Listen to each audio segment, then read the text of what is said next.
बोल रहे हैं माई का। अरे आजकल तो कोई किसी के सुख से सुखी नहीं है, बताओ। अरे माई के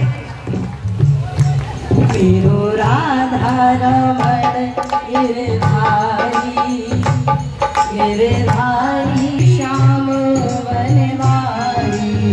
ओ गिरधारी श्याम वनवारी, ओ गिरधारी श्याम वनवारी।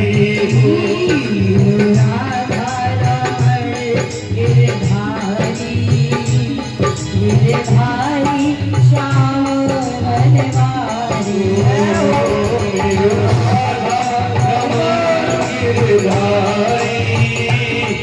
गिरधारी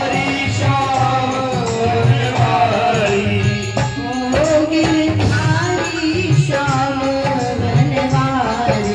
ओ गिरधारी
श्याम वनवारी। ओ गिरधारी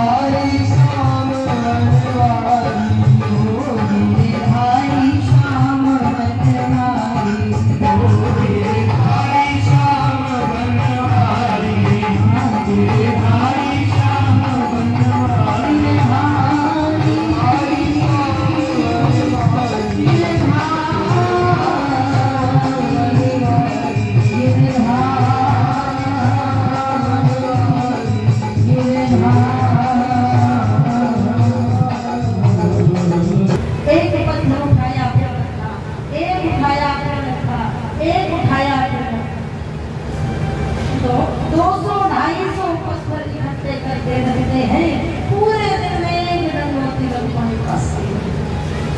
एक बार ही बस दंडौत करना।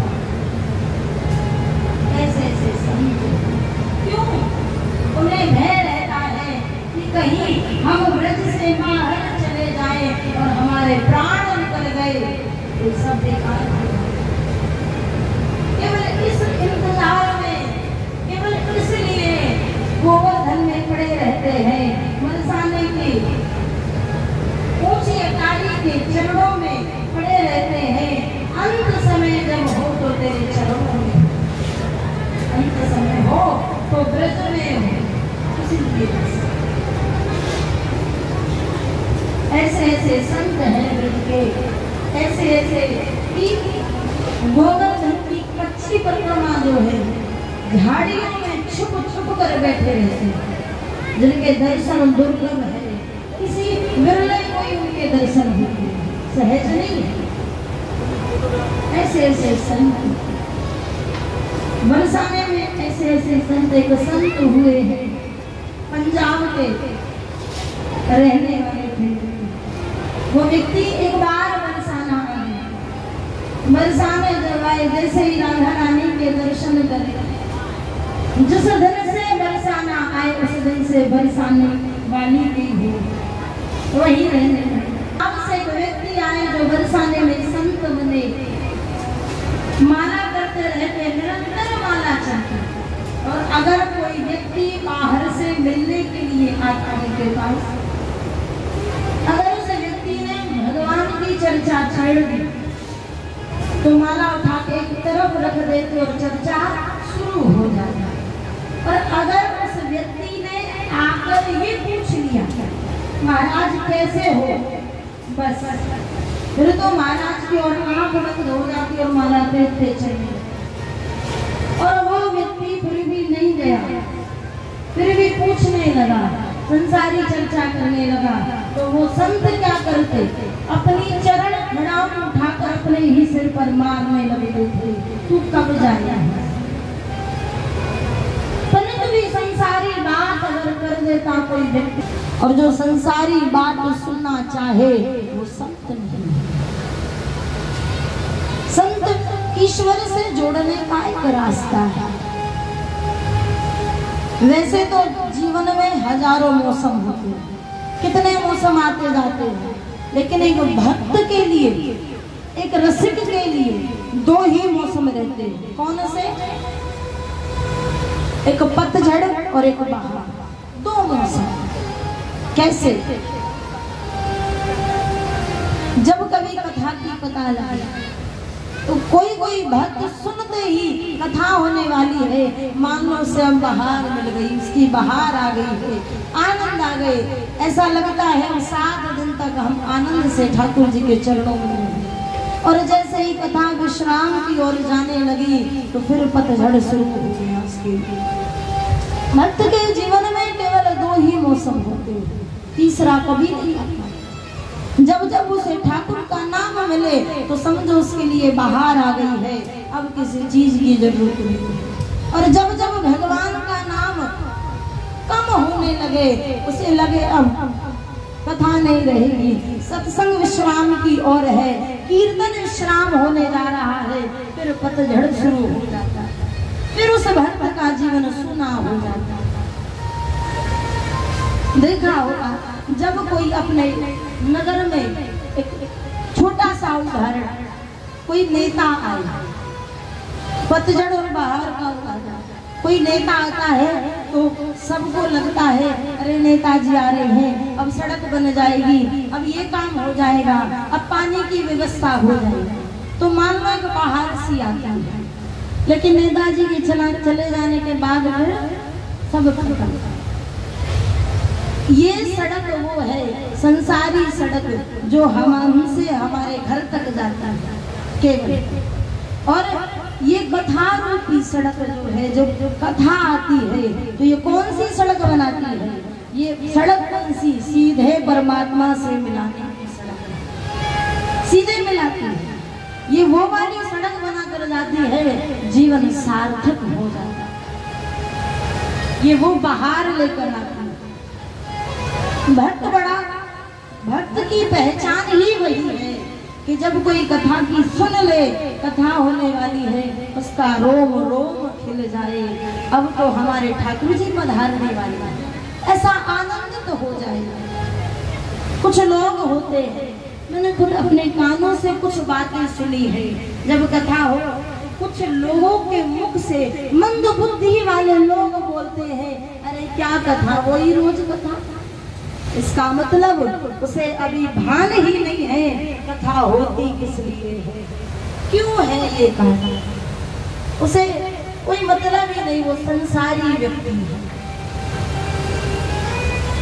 लेकिन जो भक्त होगा, वो भक्त, उसके कान कभी नहीं भरते, उसे तो लगता है बस ये कभी समाप्ति ना हो, चलता रहे चलता रहे चलता रहे। वो भक्त है। भक्त कभी नहीं चाहता कि कथा का कभी विश्राम हो, वो भूल जाता है समय, उसे समय का ध्यान नहीं रहता, उसे तो केवल ये दिखता है बस हरि नाम चलता रहे और मैं उसमें डूबा रहूं, और कुछ नहीं चाहिए।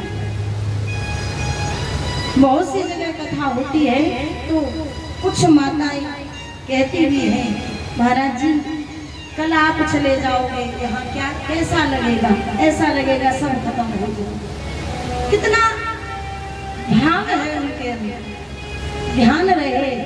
ऐसी माताओं के, ऐसे भक्तों के हृदय से कभी भगवान नहीं जाते, कभी नहीं जाता। ये विरह होने भी चाहिए कि कल मेरे सरकार चले जाएंगे, मैं कैसे जीऊंगा उनके बिना, कैसे रहूंगा मैं कथा के बिना। ये तड़प होनी भी चाहिए।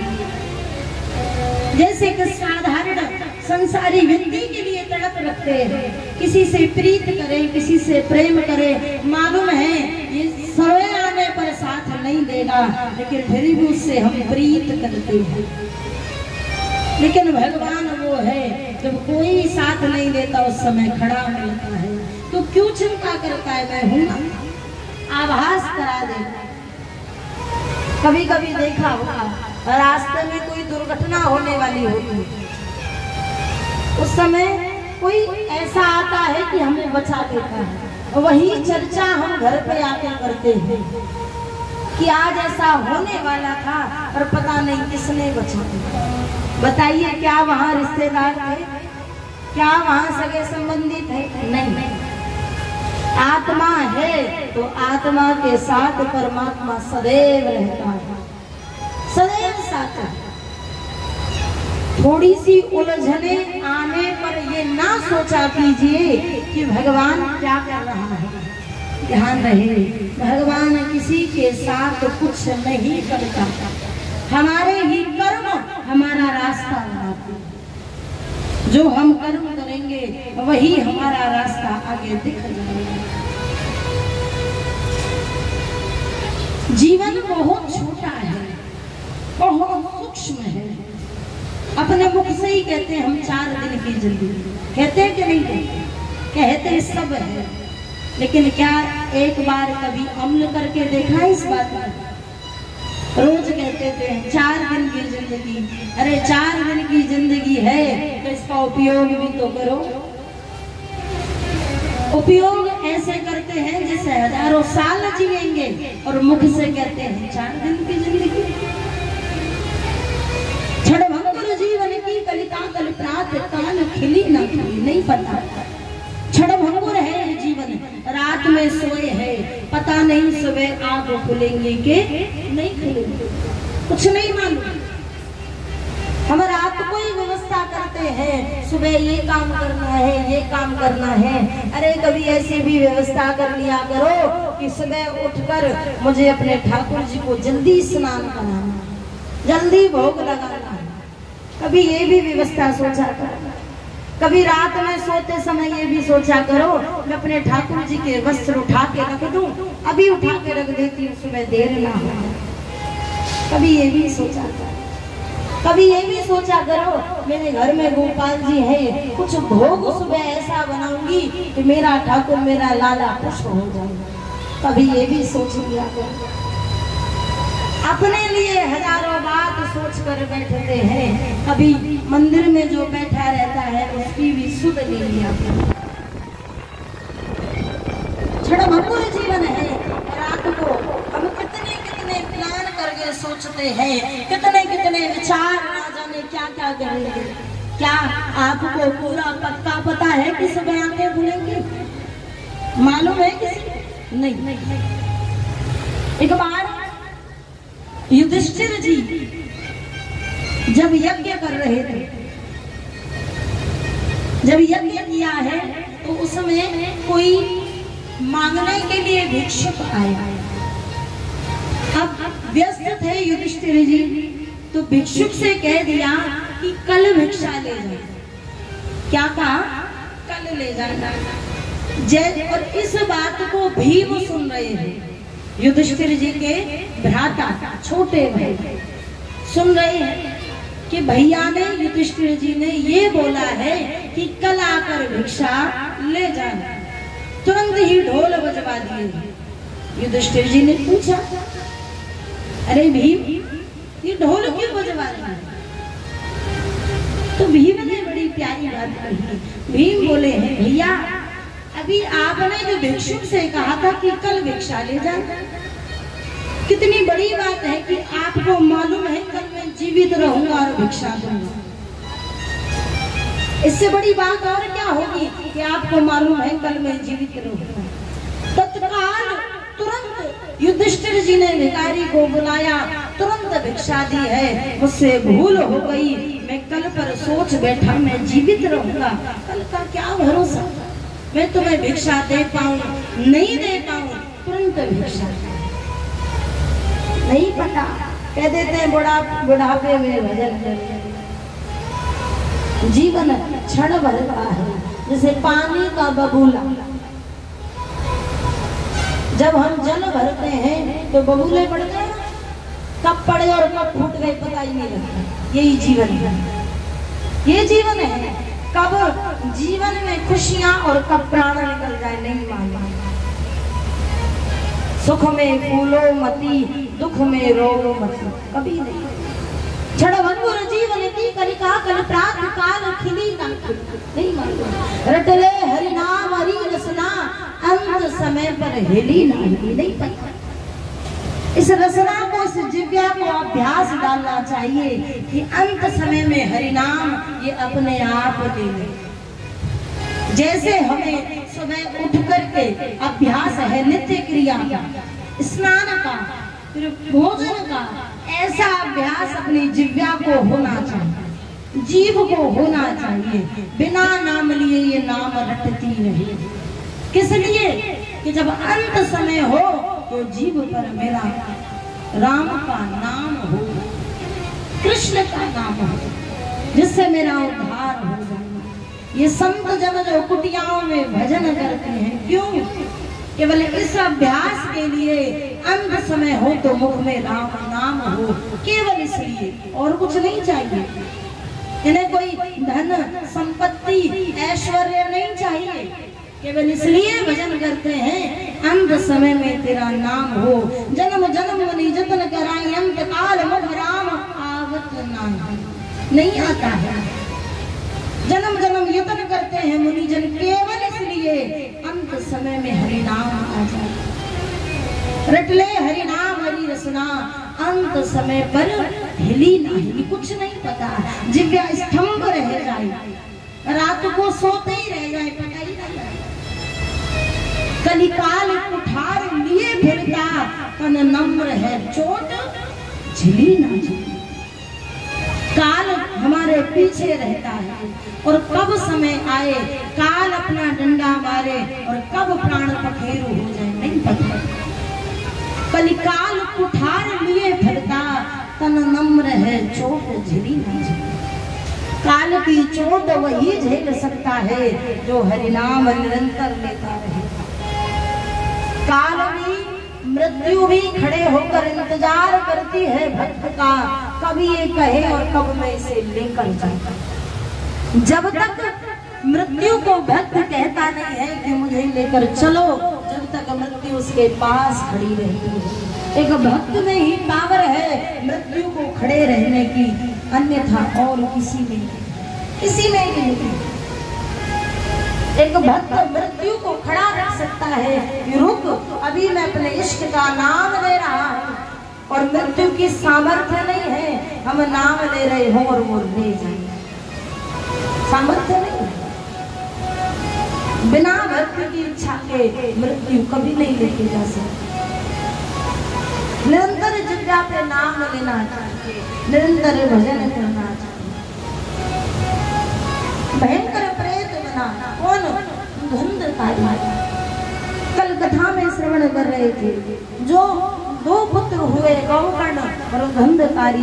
गौकर्ण अच्छे ब्राह्मण बने, धुंधकारी ने आज जब पिता परेशान होकर कुएं में जाकर प्राण देने वाले थे, तो आज गौकर्ण जी ने समझाया, पिताजी जाकर आप भागवत का पाठ कीजिए।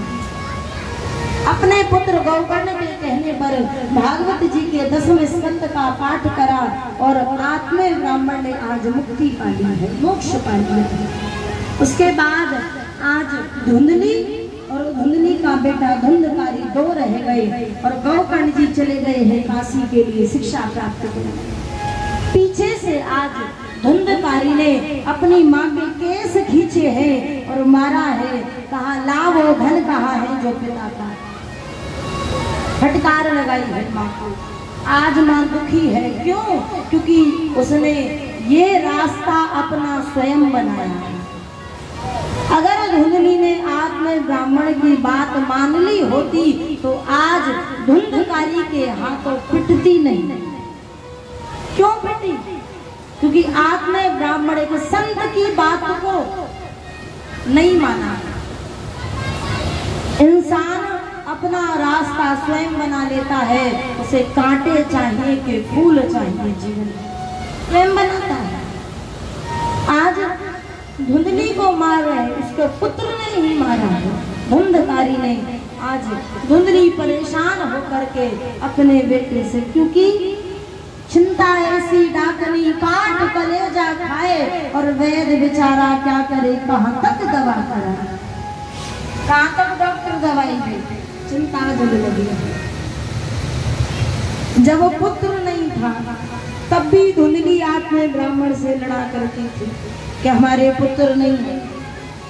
आज पुत्र हो गया तब भी रो रही है। इंसान का काम ही है, सही है, इंसान आते भी रोता है, इंसान जाते भी रोता है। हम वक्त रोने का वक्त नहीं होता, फिर भी रोता ही रहता है। कभी कभी कोई अच्छा आज रोते रोते सब छोड़ छाड़ के आज एक कुएं में जाकर गिर कर अपने प्राण दे दिए। यहाँ सोचने की बात है। आज कपट रूपी जीवन जिया, कपट किया अपने पति के साथ, कपट किया, छल किया, तो उसकी अपार मृत्यु।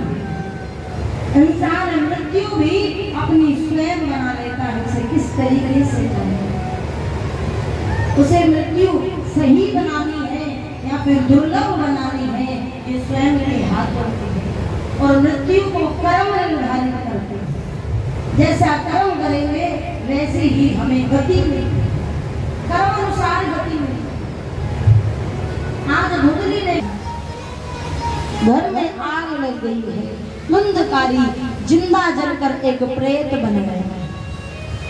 उधर आज गौकर्ण जी जो उनके भाई हैं, गौ के पुत्र हैं, संत के आशीर्वाद से जो जन्मे गौकर्ण जी, वो काशी से लौटकर आए हैं।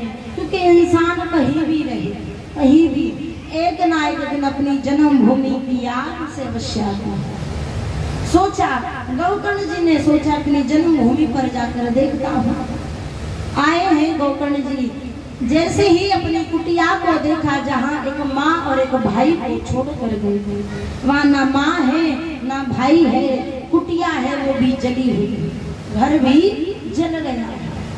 आज गौकर्ण जी ने रात्रि में विश्राम किया। जैसे ही विश्राम किया, अनर्गल आवाजें आ रही हैं, गलत गलत आवाजें, कभी पशुओं की आवाजें, कभी पक्षियों की आवाजें, अनेकों आवाजें। पूछा, गौकर्ण जी ने पूछा, भैया कौन हो तुम और इस प्रकार मुझे आवाज क्यों दे रहे हो, क्या कहता है? तो आज उन आवाज जो आ रही उनसे पूछा है, जो आवाजें आ रही उसने जवाब दिया, कहा मैं कोई और नहीं, मैं तुम्हारा भाई हूँ और मेरा नाम धुंधकारी है। जो प्रेत बना है वही आवाजें लगा रहा था। गौकर्ण कहा है, अहम भ्राता त्वदि अस्मि धुंधकारी नामता, स्वकीयेन एव दोषेण ब्रह्म त्वं नासतिं मया। मैं कोई और नहीं, अहम भ्राता त्वदि, मैं तुम्हारा भाई हूँ। अस्मि धुंधकारी नाम का, मेरा नाम धुंधकारी है। और सौ किए नैव दोषेण, ये किसी और नहीं, ये मेरे ही कर्मों के दोष के अनुसार मैं भयंकर प्रेत बन गया हूँ। धुंधकारी बोला। आज गौकर्ण जी ने कहा, भाई तुम चिंता मत करो, मैं तुम्हारे इस कष्ट का निवारण करूंगा। सुबह होते ही आज तुरंत ही गौकर्ण जी गया जी में गए हैं पिंडदान करने। पिंडदान करे, पिंडदान करके जब लौटे हैं, रात्रि में विश्राम किया।